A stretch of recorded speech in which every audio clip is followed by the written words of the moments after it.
Today I'm going to be making an anniversary card with a real nice scalloped trim edge that has almost a lace trim to it, or a lace scallop I should say. So if you remember from my previous video that my border trim die cuts are only about 4.5 inches long, and so it's really hard to get the length that I want. And for this card, I'm hoping to put these trim pieces on the diagonal.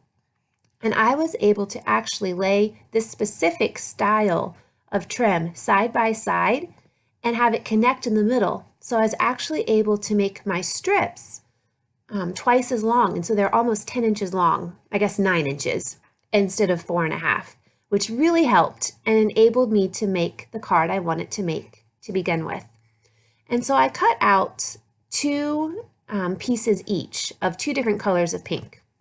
So right now I'm working on the second strip here, and you can see I'm taking my die cut and lining it up so that I'm getting 2 cuts that are connected to have that longer strip I was talking about a second ago.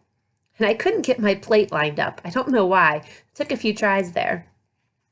And so here's my strip once I've pulled it off. And this will give me 2 edges. I have one in dark pink, or I made 2 in dark pink and 2 in light pink. Now I'm taking my little Sizzix roller and I'm trying to get all the holes out of that lace cut. Some of them are being very stubborn, so I just used a little sewing pen and I was able to pop the rest out with my pen. It worked really well. And there it is, no leftover bits left.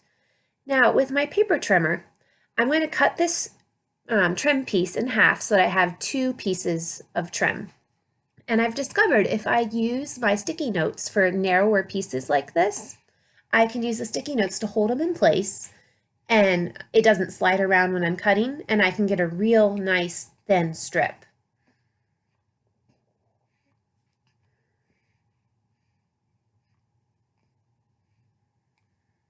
After cutting apart all of my trim pieces, it's time to tape them down.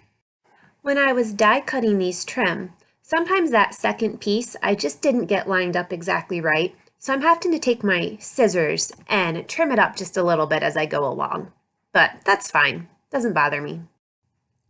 And after I got a couple of trim pieces down, I realized that the tape was wider than my strips, and so I started adding this tape to the strips themselves instead of the card, so that there'd be less residue from the tape getting on the front of my card.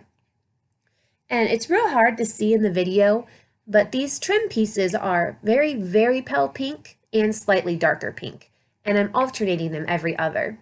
In person, the pieces are close enough in color that I even put them on my card in the wrong order and had to take a couple off and rearrange them to get them right.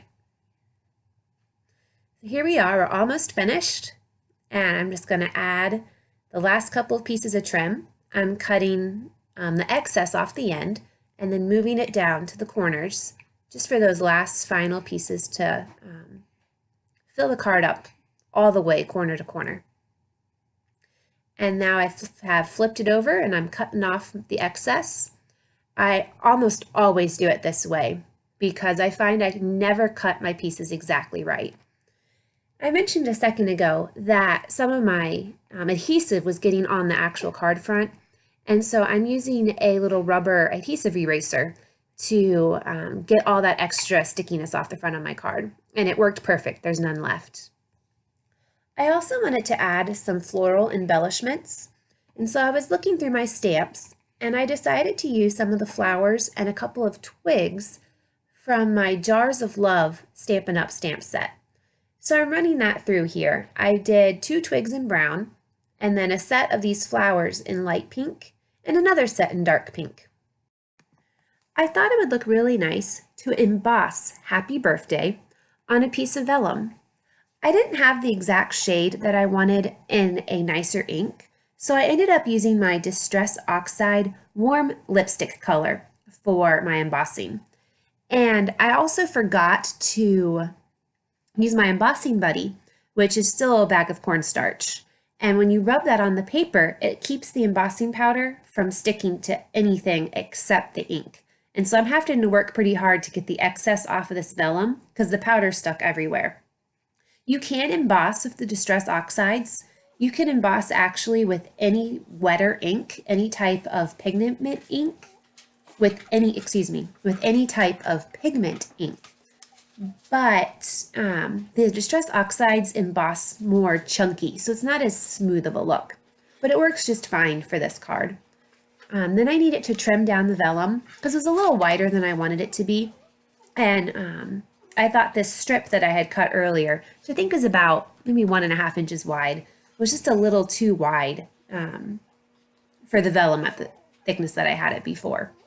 I don't remember if I told you the size of this card, but the finished card is going to be a 6-inch square. And my panel here is just a little smaller than that. My favorite way to attach vellum is to put glue on the edge and fold it over the back, and that way none of the adhesive shows through. So at this point, I'm trimming my light pink scrap paper down to the exact length I need for the card, and then I'm adding that little strip of glue onto the vellum and then folding it over the back, and you can see that there's no glue on the front. So now it's time to go ahead and add our little twigs that I cut out earlier and the flowers. I'm just putting a dot of glue on each of the twigs because that'll be plenty to hold them down. And then for the flowers, I thought it would look nice to layer them because they have several different sizes.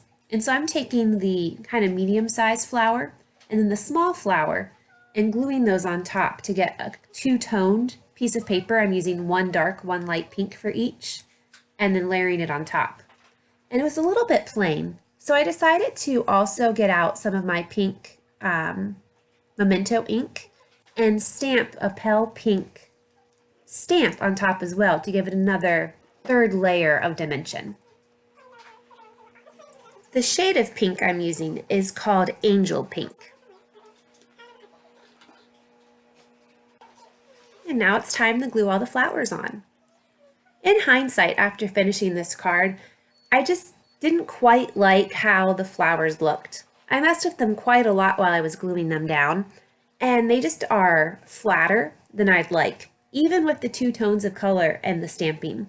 So if I did this card again, I think I'd add some sequins or a little pearl dot in the center of the flowers just to give them a little extra pop. I always have my baby with me, it seems like, when I'm recording the narration for these videos. So the little gurgles and sneezes that you hear in the background are my 2-month-old, and I apologize for those, but we just have to make life work sometimes. And so now I'm adding the adhesive dots to the back of my strip, and I will be placing that on the card because I thought it would look nice to have our little sentiment strip rise up from the background. And then I'm also going to use adhesive dots to stick on the panel to the card itself, and so that's going to give us another layer of dimension.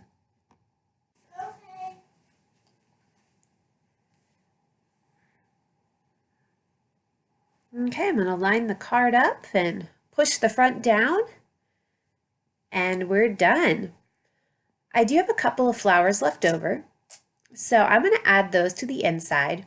Nothing fancy, but when I'm able to add a little extra embellishment to the inside of the card, I think it makes it a little more fun. And this one has plenty of room for writing still, with just that little nice flower. And that's it. I hope you enjoyed this card how-to. Be sure to check out some of my other videos tagged on the screen here.